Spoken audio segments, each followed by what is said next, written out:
Alcanza con ver la figura elegante y futurista del XB-70 para comprender que es un diseño producto de esa era tan fructífera para la innovación: la Guerra Fría.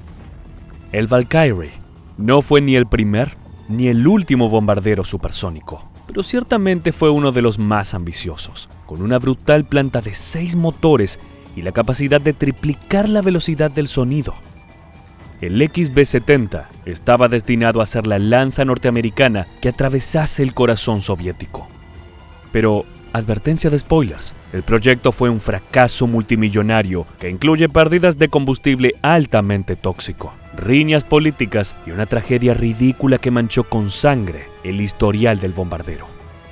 En este nuevo video de aviación militar, queremos contarte todo respecto a uno de los errores más importantes de la historia militar norteamericana y cómo $7,000 millones fueron tirados a la basura.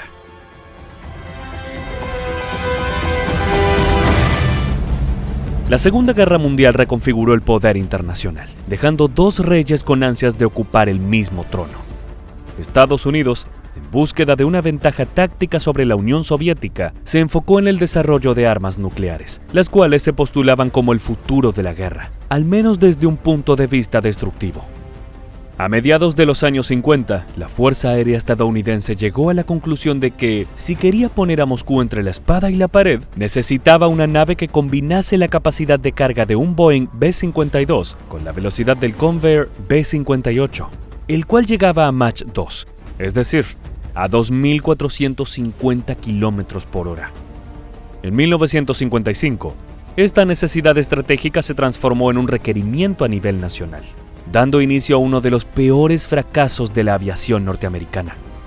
Tras ganar el concurso el año anterior, en 1958, North American Aviation propuso un modelo increíble, el XB-70, con énfasis en la X por experimental. Se trataba de un avión de características excepcionales, con un diseño que desafiaba lo que los ingenieros de aviación de todo el mundo habían realizado hasta el momento. Primer detalle: el prototipo excedía las necesidades propuestas por Estados Unidos, ya que se estimaba que podía alcanzar velocidades de Mach 3, lo que aún hoy en día resulta impresionante.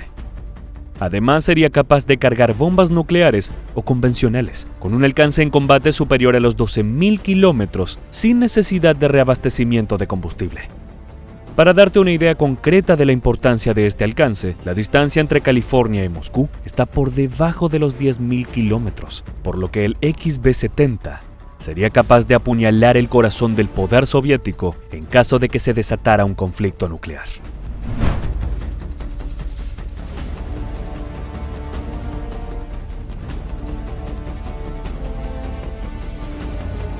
El fuselaje del Valkyrie era espectacular. Tal vez su diseño elegante y alargado te recuerde a otro modelo muy significativo de aquella época, el Concorde, el único avión supersónico de uso civil. La cabina del XB-70 se encontraba presurizada, al igual que los compartimientos donde se alojaban los equipos electrónicos, sistemas automáticos de navegación y bombardeo de tipo experimental. El tren de aterrizaje era un complejo triciclo retráctil con 4 ruedas en cada una de las patas principales y 2 en la parte delantera. Se trataba de un sistema único que debía rotar en varias direcciones y que podría completar su retracción en solo 20 segundos. Could be achieved in a little over 20 seconds.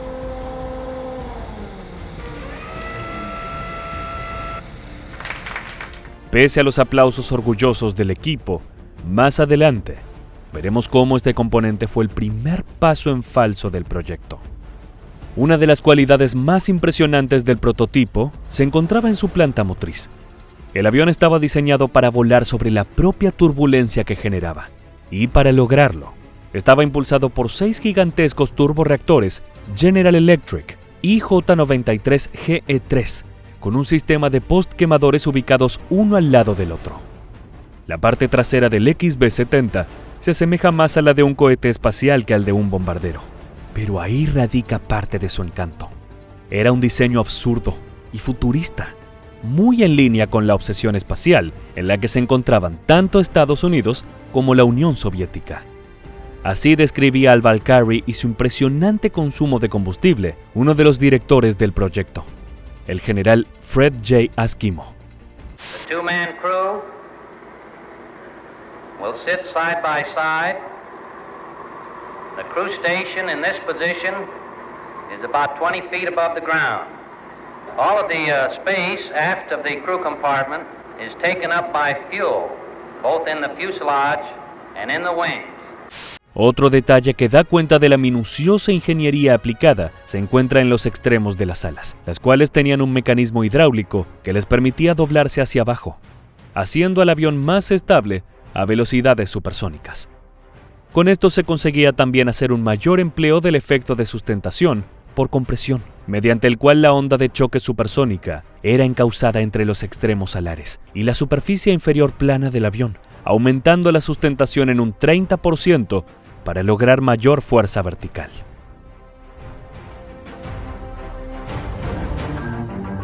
Con todas las impresionantes características que acabamos de señalar, de seguro te estarás preguntando por qué el Valkyrie jamás entró a servicio operativo y se convirtió tan solo en un mal recuerdo para la industria estadounidense. En 1960, el XB-70 parecía una realidad.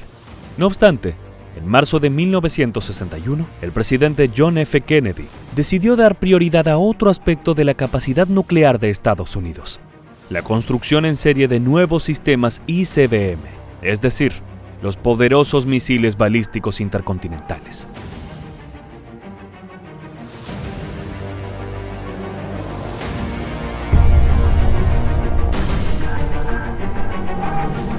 Este nuevo paradigma de defensa cambió para siempre la historia de la aviación, transformando a moles multimillonarias como el diseño de North American Aviation en piezas inútiles. A esta altura, se habían invertido $800 millones en el programa, lo que equivale a más de $7,000 millones actuales, ajustando el monto a la inflación. Son cifras imposibles de imaginar en el presente. La doctrina norteamericana ya no favorece las inversiones astronómicas que bien podrían representar el PBI de algunas naciones en desarrollo. Más aún cuando semejante inversión culmina en modelos que ni siquiera pasan de la etapa experimental. El Valkyrie tenía muchos problemas, pero ninguno más ridículo que sus constantes pérdidas de combustible. Debido a su enorme potencia, el avión requería de combustibles enriquecidos con otros químicos, lo que se conoce como ship fuels, los cuales son altamente contaminantes y deben ser tratados con sumo cuidado. Estos líquidos abrasivos con frecuencia destruyen partes poco protegidas del motor, generando goteos indeseables. La velocidad que transformó al XB-70 en la mejor opción en el año 1955, para mediados de los 60, se transformó en un problema. Las fuerzas aéreas del mundo ya se habían percatado que la mejor defensa contra un bombardero no eran los interceptores o los cañones antiaéreos, sino una sólida red de radares conectados a misiles de seguimiento. La única forma de burlar estos poderosos escudos era realizar vuelos a una altitud extremadamente baja, ya que la mayoría de los radares pierden considerablemente su capacidad en esos contextos. Eso es algo para lo que el Valkyrie no estaba diseñado. En grandes altitudes, era capaz de superar exponencialmente a sus predecesores en cuanto a velocidad y efectividad. Pero en vuelos al ras de la Tierra, su potencia se veía reducida hasta tener prácticamente la misma velocidad que los viejos B-52 que intentaba reemplazar. El programa quedó reducido a la construcción de tan solo 2 prototipos para pruebas de vuelo y aplicación de nuevas tecnologías. Bajo esta nueva determinación, llegó el primer vuelo del XB-70, el cual tuvo lugar el 21 de septiembre de 1964. Sean testigos de ese momento histórico que prometía cambiar la aviación mundial.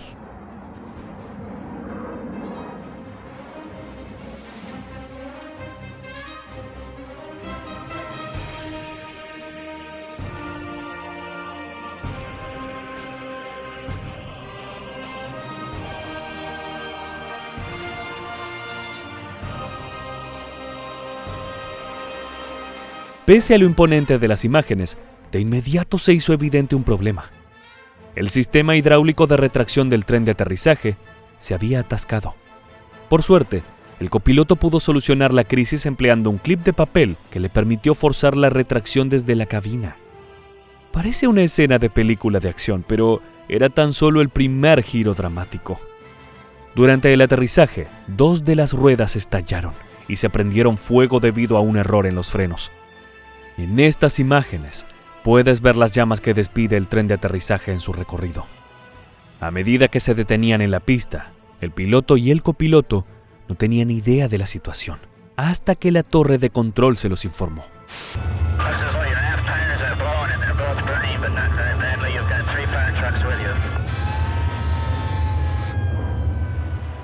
De las 2 unidades experimentales construidas, tan solo la segunda consiguió alcanzar la velocidad estimada de Mach 3 durante un vuelo realizado en octubre de 1965. El 8 de junio de 1966, uno de los prototipos del XB-70 se encontraba junto a otras 4 aeronaves en una sesión fotográfica organizada por General Electric. La idea era tomar impactantes fotos de los 5 modelos atravesando los cielos.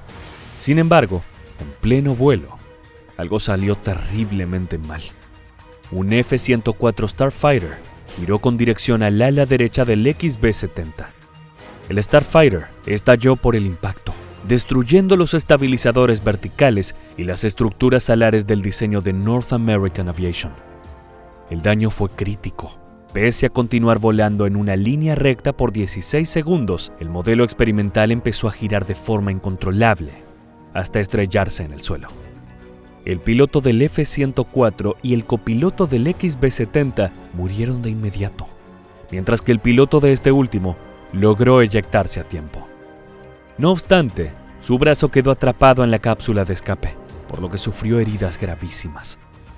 Puede sonar como si el accidente hubiese sido causado enteramente por la falta de capacidad del piloto del Starfighter, pero las investigaciones de la Fuerza Aérea llegaron a la conclusión de que la extravagante forma del XB-70 y su increíble aceleración hicieron que el piloto del F-104 no tuviese chance de detectar su presencia.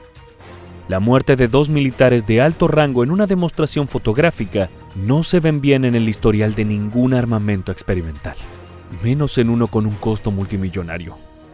La sangre derramada y los magros resultados obtenidos en su versión experimental sepultaron las chances del XB-70 de llegar a ser el bombardero letal que soñaron sus diseñadores. Actualmente, uno de los prototipos se encuentra en exhibición en el Museo Nacional de la Fuerza Aérea de los Estados Unidos, ubicado en la base Wright-Patterson de Ohio. Incluso hoy en día, en una operación de reacomodamiento de la instalación, el Valkyrie sigue viéndose como una promesa del futuro pese a tener más de 60 años de historia. De ser la esperanza de Washington para destruir la Unión Soviética a ser meramente una curiosidad de museo, esa fue la historia del XB-70. Así llegamos al final de este video. Si quieres seguir descubriendo otras impresionantes naves desarrolladas durante la Guerra Fría, te invitamos a suscribirte y activar las notificaciones de nuestro canal. Por el momento, nos despedimos hasta la próxima entrega de Aviación Militar.